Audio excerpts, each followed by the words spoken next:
Welcome back students, आपका फिर से स्वागत है आपके अपने प्यारे यूट्यूब चैनल एलएस इंग्लिश पे। आज के वीडियो भी आपके लिए बहुत ही खास होने जा रहा है, क्योंकि आज मैं आपको बहुत ही इंपॉर्टेंट टॉपिक बताने जा रहा हूँ। एक कॉन्सेप्ट ऐसा जो आपको हर दिन काम में आता है और नहीं जानने की वजह से गलतियाँ आप करते हो, झिझक महसूस करते हो। तो सारे झिझक गलतियाँ अब आपकी नहीं होंगी। अब आपको परेशानी का सामना नहीं करना पड़ेगा। आप भी अपने पर्सनैलिटी को अच्छे तरीके से पेश कर पाओगे। इसके पहले बता दूं, चैनल पे आप नए हों तो चैनल को ज़रूर से ज़रूर सब्सक्राइब कर लें।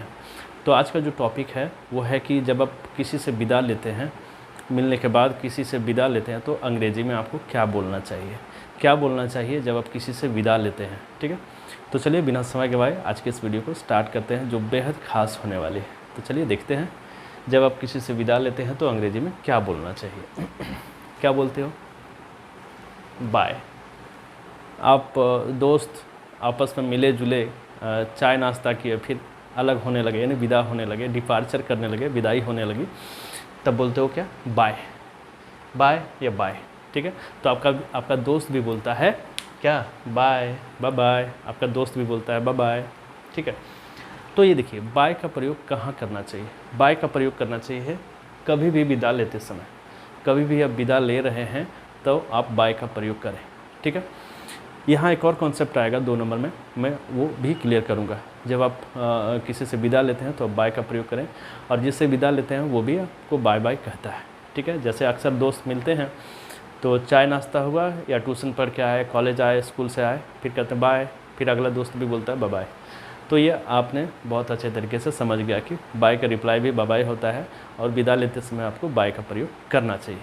आपके पर्सनैलिटी डेवलप होना शुरू हो गया, आप समझ लो। दूसरा है गुड बाय। गुड बाय का प्रयोग कहाँ करते हैं? अक्सर गुड बाय का प्रयोग ज़्यादातर होता नहीं है, होता है पर बहुत ज़्यादा इसका प्रयोग नहीं होता है। क्यों? मैं आपको बताता हूँ, इसलिए नहीं होता है। गुड बाय का प्रयोग आप कर सकते हो, कोई बात नहीं, इसमें कोई हर्ज नहीं। लेकिन गुड बाय का प्रयोग लंबे समय के लिए विदा होने पर होता है। जैसे 2 घंटा, 4 घंटा, 5 दिन, 10 दिन, या हमेशा के लिए आप अलग हो गए हो, विदा हो गए हो, जुदा हो गए हो, वहाँ पे आप गुड बाय कह सकते हैं। मतलब बहुत लंबे अंतराल के लिए आप जुदा हो रहे हो, विदाई कर रहे हो, तो आप गुड बाय कह सकते हो। ठीक है, तो गुड बाय का प्रयोग होता है लंबे समय के लिए जुदा होने पर। वो लंबा समय कितना हो सकता है, इसका कोई लिमिट नहीं है। 10 घंटा, 5 घंटा, 5 दिन, 10 दिन, या हमेशा के लिए विदा हो रहे हो, तो इसका जवाब भी बाय आता है। जैसे आप बोल दिए गुड बाय, तो रिप्लाई आएगा बाय। तो मतलब क्या है इसका कहने का मतलब हो गया, गुड बाय कहने का मतलब हो गया ये कि आप लंबे समय के लिए किसी से विदा ले रहे हैं, बहुत लंबे समय के लिए, या आप नहीं मिलेंगे इतने समय के लिए आप विदा ले रहे हैं। यानी बहुत लंबे समय के लिए जब आप विदा लेंगे तो आप गुड बाय का प्रयोग करेंगे। बहुत ही सिंपल है, कॉन्सेप्ट क्लियर है। फिर है अब जब विदा लेते हैं तो कहते हैं कब? Have a good day, have a good day, have a good day, या नहीं तो have a happy day, have a well day. तीनों में से किसी एक का प्रयोग कर करके बोला जाता है। कब बोला जाता है? तो आप देखें कब बोला जाता है।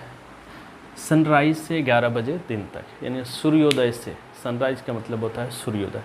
सूर्योदय से 11 बजे दिन तक आप इसका प्रयोग कर सकते हैं। Have a good day, have a happy day, have a well day, यानी दिन शुभ हो, कहने का मतलब यही है। तो सनराइज़ से 11 बजे दिन तक आप इसका प्रयोग कर सकते हैं जब आप किसी से विदा लेते हैं। Have a good day, have a happy day, have a well day. Simple. Sunrise यानी सूर्योदय से लेकर के 11 बजे दिन तक आप इसका प्रयोग आराम से कर सकते हो, नो प्रॉब्लम। आपका पर्सनैलिटी डेवलप होना शुरू हो गया। चलिए, फिर जब शाम की बारी होती है तो have a good evening, have a good evening. Have a good evening का टाइम क्या होता है? अब देख लें। हैव अ गुड इवनिंग का टाइम होता है, yes, have a good evening का टाइम होता है 11 बजे से लेकर के 2:30 बजे तक।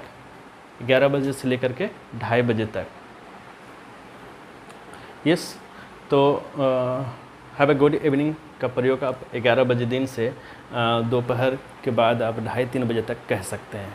ठीक है, शाम का समय होने लगता है तो हैव अ गुड इवनिंग कह सकते हैं कि शुभ संध्या। जब आप विदा लेते हैं तो उसमें आप कह सकते हैं। ठीक है, फिर नेक्स्ट है गुड नाइट। गुड नाइट का प्रयोग कब करते हैं ये जान लेना आपके लिए बहुत ज़रूरी है।